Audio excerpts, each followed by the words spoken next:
Everyone, I am Mudassir रहीम। और आप जो है ये मेरी वीडियो मेरे यूट्यूब चैनल, मेरे फेसबुक या मेरे इंस्टाग्राम और टिकटॉक पर आप देख रहे होंगे।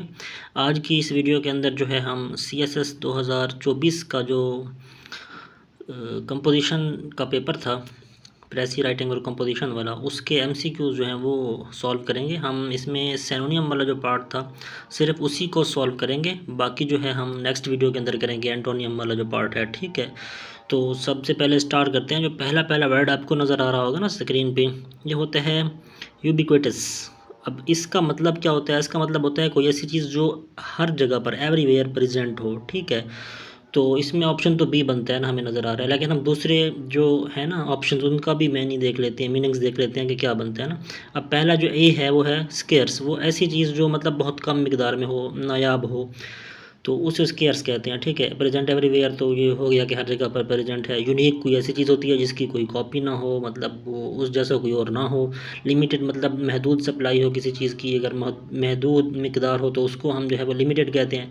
तो इसमें जो ऑप्शन फिट बनता है वो बी ऑप्शन बनता है। ठीक है, उसके बाद जो सेकंड है वो है परनीशियस। अब कोई ऐसी चीज़ जो नुकसानदेह हो, जो हार्मफुल हो, उसको परनीशियस कहते हैं। अब इसमें भी ऑप्शन बी बनता है ना, पहले में भी बी था, अब इसमें भी बी बनता है। लेकिन इसके अलावा हम जो दूसरे ऑप्शन है ना उनको भी देख लेते हैं। जैसे ए है एक बेनिफिशियल, वो आपको पता है फ़ायदेमंद जो चीज़ हो। अब सी ऑप्शन है उसके अंदर है लूसिड। वो ऐसी चीज़ को कहते हैं जो इजीली अंडरस्टैंडेबल हो हमारे लिए ना। तो जो डी है वो फर्वेंट है, मतलब कोई चीज़ जो आप समझ लें कि पुरजोश, हम इसको उर्दू में कह सकते हैं, उसको जो है वो फर्वेंट कहते हैं। और इसका ऑप्शन भी फिर दूसरे का बी ही बनता है, यानी कि जो परनीशियस है इसका मतलब हो गया हार्मफुल। ठीक है, अब आगे तीसरा क्वेश्चन है वो है मेलिफिलस। अब इसका मतलब क्या बनता है? मेलिफिलस कोई ऐसी चीज़ जो स्वीट साउंडिंग हो ना, जो अच्छी लगती हो। ठीक है, उसे हम क्या कहते हैं? मेलिफिलस। अब इसमें भी ऑप्शन बी ही बनता है, लेकिन हम दूसरे ऑप्शन भी देख लेते हैं। जैसे ऑप्शन ए है ग्रीटिंग। ग्रीटिंग इसका बिल्कुल ही एंटोनियम है, मतलब ऐसी चीज़ जो साउंडिंग हार्श, जो मतलब कुछ हार्श लगती हो हमें, ना खुशगवार लगती हो। ठीक है, अब उसके बाद है एक डेजोनेंट ना। अब डेजोनेंट का क्या मतलब होता है? कोई ऐसी चीज़ जो इरेगुलर हो ना। अब जो डी ऑप्शन है वो है डिस्कॉर्डेंट, जो मतलब डिसएग्रीइंग हो। तो इसमें भी ऑप्शन जो फिट बैठता है वो कौन सा है? बी है। अब इसके बाद है चौथा, वो है एफिमेरियल। एफिमेरियल क्या होता है? कोई भी ऐसी चीज़ जो थोड़े से टाइम के लिए हो ना, शॉर्ट लिव्ड हो, तो उसे क्या कहते हैं? एफिमेरियल। अब इसमें भी ऑप्शन सी जो है ना वो बनता है, शॉर्ट लिव्ड वाला जो है। लेकिन जो दूसरे ऑप्शन हैं उनका भी हम मतलब देख लेते हैं कि वो क्या है। अब एंड्योरिंग क्या होता है? मतलब किसी चीज़ को बर्दाश्त करना, टोलरेट करना। ठीक है, अब इटर्नल क्या होता है? कोई ऐसी चीज़ जो फॉर एवर हो। तो ये इसका बिल्कुल एंटोनियम हो गया। और जो लास्ट है परसिस्टेंट, वो कंटिन्यूस कोई चीज़ अगर जा रही हो तो उसको परसिस्टेंट कहते हैं। ठीक है, तो इसमें इफ़ एफिमेरल जो है वो उसका जो सिनोनिम बनता है वो कौन सा बनता है? सी जो ऑप्शन है, मतलब शॉर्ट लिव्ड, थोड़े से टाइम के लिए। उसके बाद है आगे पांचवा, वो है एस्ट्यूट। अब एस्ट्यूट क्या होता है? आप समझ लें कि कोई ऐसा बंदा जो फुल क्लेवर हो ना, जिसकी पावर ऑफ जजमेंट जो हो वो अच्छी हो, मतलब वो लोगों को, चीज़ों को देखकर पहचान ले, तो उसको क्या बोलते हैं? हम एस्ट्यूट बोलते हैं। अब इसमें हम चारों ऑप्शन देखते हैं, फिर आप खुद बताइएगा कि इसमें से जो है वो ऑप्शन कौन सा बनता है। अब जो पहला है इनडिफरेंट, ये मतलब किसी चीज़ के अंदर इंटरेस्ट ना हो ना, तो उसको हम क्या बोलते हैं? वो इनडिफरेंट। अब दूसरा है पेंसिव ना। पेंसिव क्या होता है? कोई डीप थॉट्स के अंदर चले जाना ना, उसको हम पेंसिव बोलते हैं। ठीक है, अब स्टूपिड का तो सब किसी को पता है कि क्या होता है। अब इनसाइटफुल, इनसाइटफुल का मतलब भी यही होता है कि मतलब किसी चीज़ को देखकर उसके बारे में अच्छे से जज कर लेना, उसको समझ लेना। ठीक है, तो ये एस्ट्यूट का भी सिनोनियम कौन सा बनेगा? फिर इनसाइटफुल ही बनेगा। ठीक है, अब उसके बाद आता है जी इंथ्राल। अब इंथ्राल क्या होता है? मतलब किसी चीज़ को हम देखें और हम उसी के ही हो जाएं, उसी के मतलब असीर हो जाएं, उसी के गर्विदा हो जाएं, उर्दू में ऐसे अगर अब समझाऊँ आपको, तो उसको बोलते हैं इंथ्राल। अब इसमें हम चार ऑप्शन है। अब इसमें समझने वाली बात है ना, थोड़ा सा ये ट्रिकी है। अब इसमें पहला है बोर। बोर का तो आपको पता है ना, होल करना, ड्रिल करना। ठीक है, अब दूसरा है कैप्टिवेट और तीसरा है फैसिनेट। ये दोनों जो है ना, इनमें से एक ऑप्शन बनता है।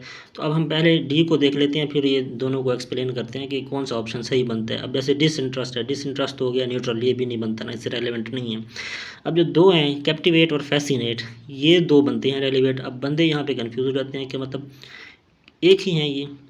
तो वैसे हमने देखा भी है बहुत सारी अच्छी अच्छी डिक्शनरीज के अंदर भी इनको एज ए सिनोनिम यूज़ किया होता है ना।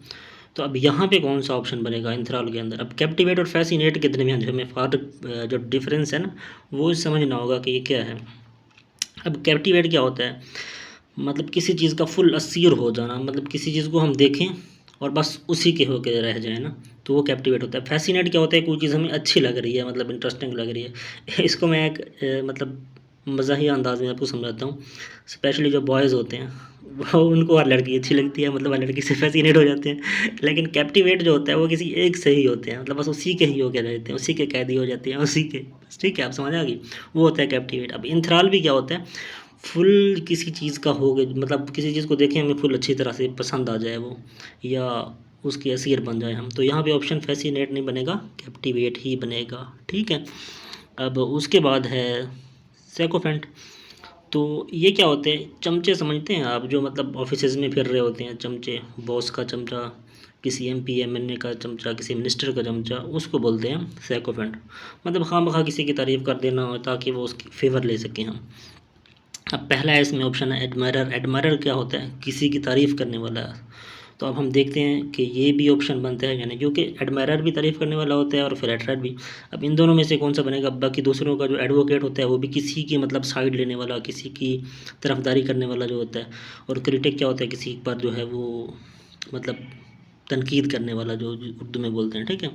अब एडमायरर क्या होता है? वो किसी ने अच्छा काम किया, हम उसकी तारीफ़ कर रहे हैं, उसको एडमायर कर रहे हैं। तो ये तो हो गया एक पॉजिटिव सेंस में। जो फ्लैटरर होते हैं ना, वो वही होते हैं चमचे, मतलब खामखा किसी की तारीफ़ करना, चाहे अच्छा काम करे या ना करे, सिर्फ इसीलिए कि वो हम उसकी जो है फेवर ले सकें। ठीक है। तो इसका भी क्या बनेगा फिर? डी ऑप्शन बनेगा। ठीक है।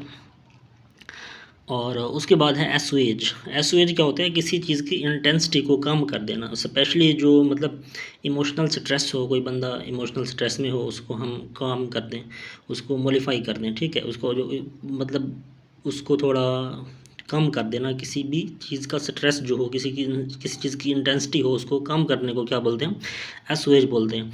अब इसमें हम देखते हैं इसके चार ऑप्शन जो हैं। पहला एग्रीवेट है। अब वो क्या होता है? किसी चीज़ को बढ़ाना, ज़्यादा करना। इंटेंसीफाई जो बी ऑप्शन है वो भी किसी चीज़ को बढ़ाना होता है।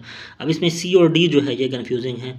अब सूथ है और एलिविएट है, दोनों का क्या होता है? कम करना किसी चीज़ को। अब इसमें ऑप्शन जो बनेगा वो सूथ बनेगा और एलिविएट नहीं बनेगा। क्यों नहीं बनेगा? जो एलिविएट होता है ना, वो किसी चीज़ का जो बर्डन होता है ना, उसको हम कम कर देना, तो उसको एलिविएट बोलते हैं। जो सूथ होता है ये इमोशंस के सेंस में होता है, मतलब कोई बंदा इमोशनली डिस्टर्ब है तो उसको जो है हम क्या कर दें? काम कर दें, तो वो सूथ होता है। तो जो एसओएच भी होता है ये भी यही होता है। ठीक है, इमोशंस के सेंस में। एलिविएट जो होता है वो किसी चीज़ का बर्डन है हमारे ऊपर, उसको हम कम कर दें। वो बर्डन यहाँ पे ये भी देख लें कि वो इमोशनल भी हो सकता है, लेकिन जो ज़्यादा यहाँ पे सेंस बना रहा है वो सूथ है। ठीक है, मतलब 4D सी ऑप्शन। अब उसके बाद है 9 वाला, वो है रेटिसेंट ना। अब रेटिसेंट क्या होता है? कोई भी ऐसा बंदा जो अपने जो मतलब इमोशंस को, जो अपना उसके लाइफ के सीक्रेट्स हों उनको, ये कह लें, वो रिवील नहीं करना चाहता ना, उसे हम क्या बोलते हैं? रेटिसेंट। ठीक है। अब इसमें ऑप्शन देखते हैं हम। टाक्टिव, टाक्टिव जो ज़्यादा बातें करने वाला हो ना, ये तो नहीं हो सकता। अब दूसरा है जो बीटा है, वो है लुक्वेशियस। अब ये भी टाक्टिव बंदा जो होता है ना, ज़्यादा बोलने वाला, उसको क्या बोलते हैं? लुक्वेशियस बोलते हैं। तो ये भी नहीं बनता ऑप्शन। तो सी है वोकल, वो भी यही होता है टाक्टिव से रिलेटेड, मतलब जो बंदा ज़्यादा बोलने वाला हो या अच्छा बोलने वाला हो। ठीक है। अब आखिरी है डी रिजर्व्ड। ये वो बंदा होता है जो अपनी फीलिंग्स को अच्छे तरीके से एक्सप्रेस नहीं कर सकता या नहीं करना चाहता। तो अब इसमें रेटिसेंट का जो सिनोनियम है वो क्या बनता है? D, reserved. अब उसके बाद है लास्ट वाला इंसेसेंट। अब इंसेसेंट क्या होता है? कोई भी चीज़ जो कंटिन्यूसली हो रही हो, स्पेशली नेगेटिव सेंस में ना। अब बारिश हो रही हो काफ़ी देर से कंटिन्यूसली, तो वो उसको इंसेसेंट जब बोलेंगे तो उसका मतलब ये होगा कि वो ज़्यादा बारिश हो रही है ना, हद से ज़्यादा, वो नेगेटिव सेंस में है। ठीक है। तो इंसेसेंट कोई भी चीज़ जो कंटिन्यूसली हो रही हो और वो नेगेटिव सेंस में हो, उसे हम क्या बोलते हैं? इंसेसेंट। अब इसमें देखते हैं कौन सा ऑप्शन इससे जो है वो मोस्ट रेलिवेंट बनता है। सबसे पहले स्पोरेडिक। अब ये भी क्या होता है, कोई चीज़ जो हो रही हो इर्रेगुलरली, मतलब कुछ टाइम बाद हो जाए फिर ना हो, फिर हो जाए फिर हो जाए फिर ना हो, इस तरह, मतलब उसमें कोई सीक्वेंस नहीं होता। ठीक है, इंटरमिटेंट भी यही होता है, कोई चीज़ इरेगुलरली हो रही हो। ठीक है, अब सी जो है परसिस्टेंट, पीछे भी हमने पढ़ा था, ये जो ये है ये कंटिन्यूस, जो कोई चीज़ हो रही है उसको परसिस्टेंट हम बोलते हैं। तो ये इससे जो है वो ज़्यादा रेलिवेंट है। डी को भी देख लेते हैं। डी है हाल्टेड, मतलब किसी भी चीज़ को अब्रप्टली स्टॉप कर देना, वो हाल्ट होता है। ठीक है, तो ये डी तो नहीं बन रहा, तो इसमें क्या है, इसमें भी चार्ली है, मतलब सी ऑप्शन। इंसेसेंट का जो सैनोनियम है वो क्या है, परसिस्टेंट है। तो ये थे सैनोनियम। तो ये वीडियो आपको कैसी लगी, आपने हमें ज़रूर जो है वो फीडबैक देना है। अगली वीडियो के अंदर जो है हम इसके एंटोनियम पर भी बात करेंगे। तो आज के लिए इतना ही, हमारे अगली वीडियो तक अपना ख्याल रखिएगा। अल्लाह हाफिज़।